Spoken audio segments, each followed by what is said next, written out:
ಯಪ್ಪ ನನಗೇನು ಇವರು ಒಂದು 5 ನಿಮಿಷ ಕೊಟ್ಟರು ಸಲ ಅಷ್ಟು ಕೆಲಸಕ್ಕೆ ಇಕ್ತಾರೆ. ಯಪ್ಪ ಇಲ್ಲಿಗೆ ಯಾಕಾದರೂ ಬಂದು 7 ಸವಾಸ ಯಾಕಾದರೂ ಮಾಡಿದ್ನೋ ಅನ್ನಿಸ್ತೈತೆ. ಯಪ್ಪ ಬೆಳಗ್ಗೆಯಿಂದ ಸಾಕಾಗುತ್ತೆ. ಕೆಲ್ಸಕ್ಕೆ ಹೋಗಿ ಬಂದು ಮನೆಯಗಳದ್ದು ಕಸ ಮುಸ್ರಿ ಎಲ್ಲ ಮಾಡಬೇಕು. ಒಂಥರ ನನ್ನಂತೂ ಎಷ್ಟು ಕೀಳಾಗಿ ನೋಡ್ತಾರೆ ಬಂದಿರೋನು ಅಂತ. ಯಪ್ಪ ನಮ್ಮ ಮನೆಯಾಗ ನಾನು ಎಂದೆಂದು ಒಂದು ತಟ್ಟೆ ಕೂಡ ತೊಳೆದವನಲ್ಲ. ನೆಲ ಒರೆಸ್ಬೇಕು, ಕಸ ಹೊಡಿಬೇಕು, ಎಲ್ಲ ಮಾಡಬೇಕು, ಪ್ರತಿಯೊಂದು ಕೆಲಸನೂ ಮಾಡಬೇಕು. ತುಂಬ ಬೇಜಾರಾಗ್ತೈತಿ. ಯಾಕಾನು ಬಂದನೋ ಏನೋ ಅನ್ನಿಸ್ತೈತಿ. ಏನು ಮಾಡೋದು ಇವಾಗ, ಏನು ಮಾಡೋದು. ಈ ಸುಪ್ಪಿ ಅಲೆ ಒಂಥರ ಮಾತಾಡ್ತಾ ಇದ್ದಾಳೆ. ಅವಳ ಮೇಲೆ ಯಾಕೋ ನನಗೆ ಡೌಟ್ ಬರ್ತಾಯಿದೆ. ಯಾವಾಗಲೂ ಫೋನಲ್ಲಿ ಮಾತಾಡ್ತಾ ಇರ್ತಾಳೆ, ಯಾವಾಗಲೂ ಏನೋ ಒಂಥರ ಯೋಚನೆ ಮಾಡ್ತಾ ಇರ್ತಾಳೆ. ನಿನ್ನೆ ಎಲ್ಗೋ ಹೋದವಳು ಸಂಜೆವರೆಗೂ ಬರಲಿಲ್ಲ, ಒಬ್ಳೇನೆ ಹಿಂಗೆ ಸುತ್ತಾಡ್ತಾ ಇದ್ದಾಳೆ, ಎಲ್ಲೆಲ್ಗೋ ಹೋಗ್ತಾ ಇದ್ದಾಳೆ.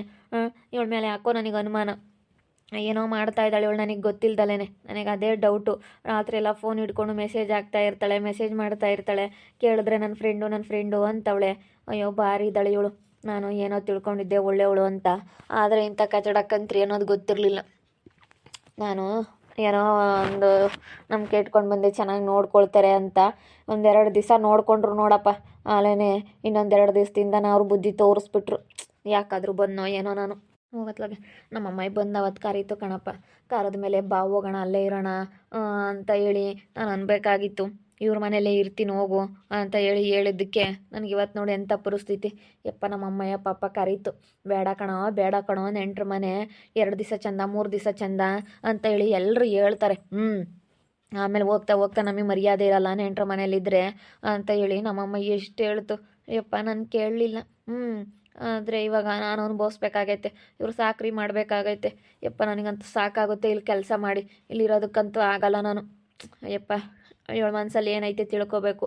ಇವಳ ಮನಸ್ಸಲ್ಲಿ ಏನೈತೆ ತಿಳ್ಕೊಂಡು ಆದಷ್ಟು ಬೇಗ ನಾನು ನಮ್ಮ ಮನೆಗೆ ಹೋಗ್ಬೇಕಪ್ಪ. ನಾನು ಇಲ್ಲಿರೋಕ್ಕಂತೂ ಆಗಲ್ಲ. ಏಮ್ಮ ಕೆಲಸ ಮಾಡಿ ಸಾಕಾಗುತ್ತೆ, ಸುಸ್ತಾಗುತ್ತೆ. ಅಜ್ಜಯ್ಯಮ್ಮಜ್ಜಿ ಹೇಳ್ದಂಗೆ ಏನಾದರೂ ಅವ್ನು ನಿಖಿಲ್ ಬಂದಿದ್ನಾ, ಅದಕ್ಕೆ ಇವಳು ಇಷ್ಟೊಂದು ಆಡ್ತಾ ಇದ್ದಾಳೆ ಅನಿಸ್ತೈತೆ ನನಗೆ. ಅದೇ ಅನುಮಾನ ಬರ್ತಾ ಇರೋದು ನನಗೆ.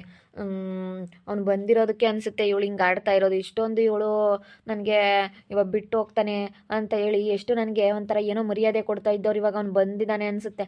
ಅದಕ್ಕೆ ಅವ್ನು ಬಂದಿರೋದಕ್ಕೇ ಹೇಳ್ತಾ ಇರೋದು. ಅವ್ರು ಸುಮ್ಮನೆ ಹೇಳ್ತಾ ಇರಲಿಲ್ಲ, ಅವ್ನು ಬಂದಿರಬೇಕು, ಅದಕ್ಕೆ ಹಿಂಗೆ ಆಡ್ತಾ ಇದ್ದಾರೆ. ಯಪ್ಪ ಅವನೇನಾದರೂ ಬಂದರೆ ಇವಳು ನನಗೆ ಹೆಂಗೆ ಮಾಡ್ತಾಳೆ. ಈಗಲೇ ಹಿಂಗೆ ಅವ್ನು ಬಂದುಬಿಟ್ರೆ ನನಗೇನು ಮರ್ಯಾದೆನೇ ಇರಲ್ಲ. ಹಂಗಾದ್ರೆ ನಾನು ಎಲ್ಲಿಗೆ ಹೋಗಲಿ.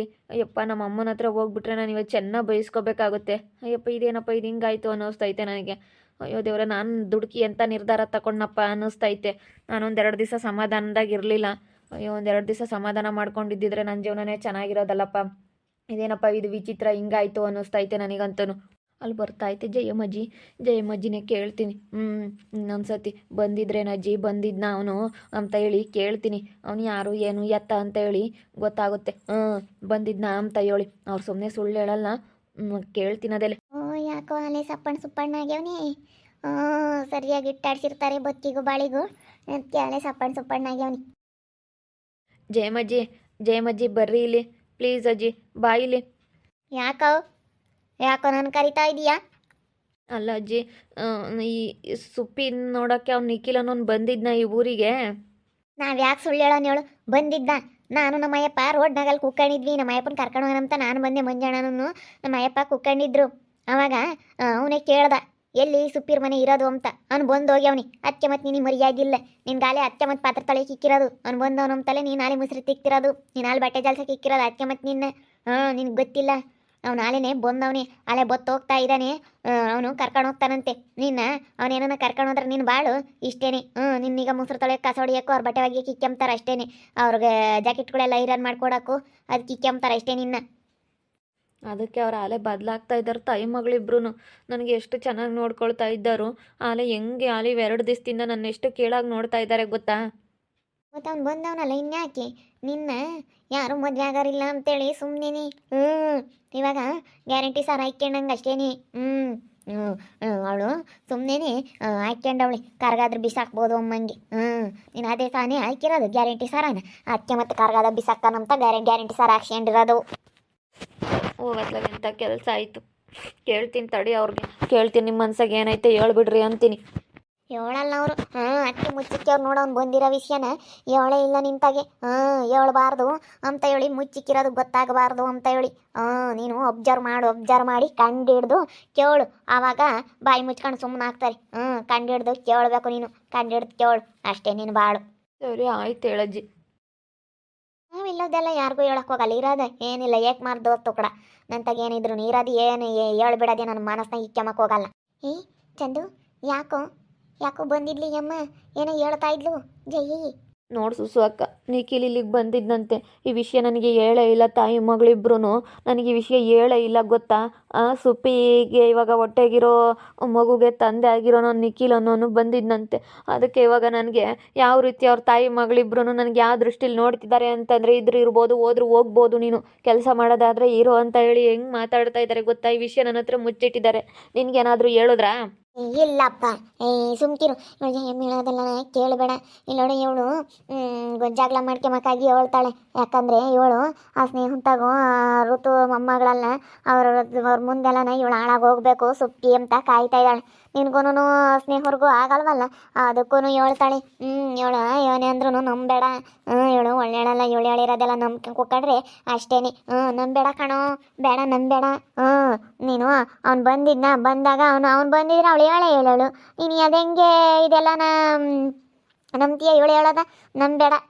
ಬಂದಿಲ್ಲ ನಂತಾಗ ಹೇಳ್ದಂಗೆ ಇರೋಳ, ನಂತಾಗ ಹೇಳೋಳು. ಪ್ರತಿಯೊಂದು ವಿಷಯನೂ ನನ್ನ ಹತ್ರ ಹೇಳಿದಾಳೆ ಸುಪ್ಪಿ ಅಂದರೆ ಈ ವಿಷಯ ನಂತಾಗ ಹೇಳ್ದಂಗೆ ಇರ್ತಾಳ. ಅಲ್ಲ ಯಾಕೆ ಮತ್ತೆ ಇಷ್ಟೊಂದು ಬದಲಾಗಿದ್ದಾರೆ, ಯಾಕೆ ಈ ರೀತಿ ಮಾತಾಡ್ತಾ ಇದ್ದಾರೆ? ಅವಳಿಗೂ ಅಬ್ಸರ್ವ್ ಮಾಡಿದೆ ನಾನು.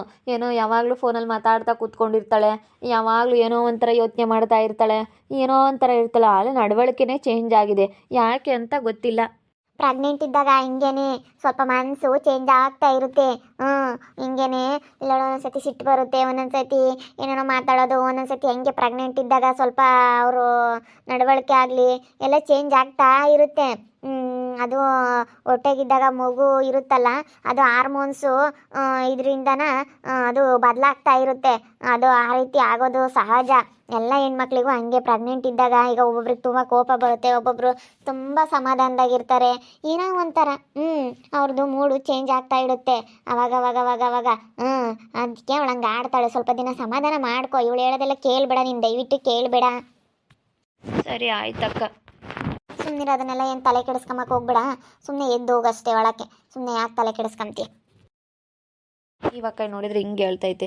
ಯಾರು ನಂಬೇಕು ಯಾರನ್ನ ಬಿಡಬೇಕು? ನಾನೊಂದು ಸ್ವಲ್ಪ ಅಬ್ಸರ್ವ್ ಮಾಡ್ತೀನಿ, ಅವಳನ್ನ ಅಬ್ಸರ್ವ್ ಮಾಡಿಬಿಟ್ಟು ಕಂಡು ಹಿಡಿತೀನಿ. ಕಂಡು ಹಿಡಿದ್ಬಿಟ್ಟು ಅದೇನು ಅಂತ ತಿಳ್ಕೊಂತೀನಿ. ಅವಳನ್ನ ನನ್ನ ಹತ್ರ ಏನೋ ವಿಷಯ ಮುಚ್ಚಿಟ್ಟಿದ್ದಾಳೆ.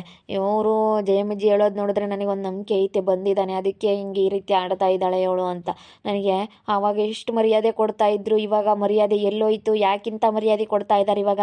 ಯಾಕೆ ನನ್ನ ಇಷ್ಟೊಂದು ಅವರು ಕೀಳಾಗಿ ನೋಡ್ತಾ ಇದ್ದಾರೆ ಅಂತ ಇವಾಗ ಗೊತ್ತಾಗ್ತೈತೆ ನನಗೆ. ಯಾಕೆ ಇಷ್ಟೊಂದು ನನಗೆ ಈಗ ಅವಮಾನ ಮಾಡ್ತಾ ಇದ್ದಾರೆ ಅಂತ ಬೇಜಾರಾಗ್ತೈತೆ. ನಿಖಿಲ್ ಬಂದಿದ್ದ ಅಂತ ಜಯಮ್ಮವ್ರು ಹೇಳ್ತವ್ರೆ. ನನಗೊಂದು ನಂಬಿಕೆ ಬಂದೈತೆ. ನೋಡೋಣ ಇನ್ಮೇಲಿಂದ ಅಬ್ಸರ್ವ್ ಮಾಡ್ತೀನಿ, ಸುಪ್ಪಿನ ಅಬ್ಸರ್ವ್ ಮಾಡಿ ಅದೇನಂತ ತಿಳ್ಕೊತೀನಿ. ನೋಡ್ತಾ ಇರಿ, ಏನೇನಾಗ್ಬೋದು ಅಂತ ಮುಂದಿನ ಭಾಗದಲ್ಲಿ ನೋಡ್ತಾ ಇರ್ರಿ. ಹಾಗೆ ವಿಡಿಯೋ ಬಗ್ಗೆ ನಿಮ್ಮ ಅಭಿಪ್ರಾಯನ ಕಮೆಂಟ್ ಮಾಡಿರಿ. ಹಾಗೆ ವಿಡಿಯೋ ಇಷ್ಟ ಆಗಿದ್ದರೆ ಲೈಕ್ ಮಾಡಿ, ಶೇರ್ ಮಾಡಿರಿ. ಇನ್ನು ನಮ್ಮ ಚಾನಲ್ನ ಸಬ್ಸ್ಕ್ರೈಬ್ ಮಾಡ್ಕೊಂಡಿಲ್ಲ, ತಪ್ಪದೆ ಕೂಡಲೇ ಸಬ್ಸ್ಕ್ರೈಬ್ ಮಾಡ್ಕೊಳ್ಳಿ. ಓಕೆ ವೀಕ್ಷಕರೇ, ಧನ್ಯವಾದಗಳು.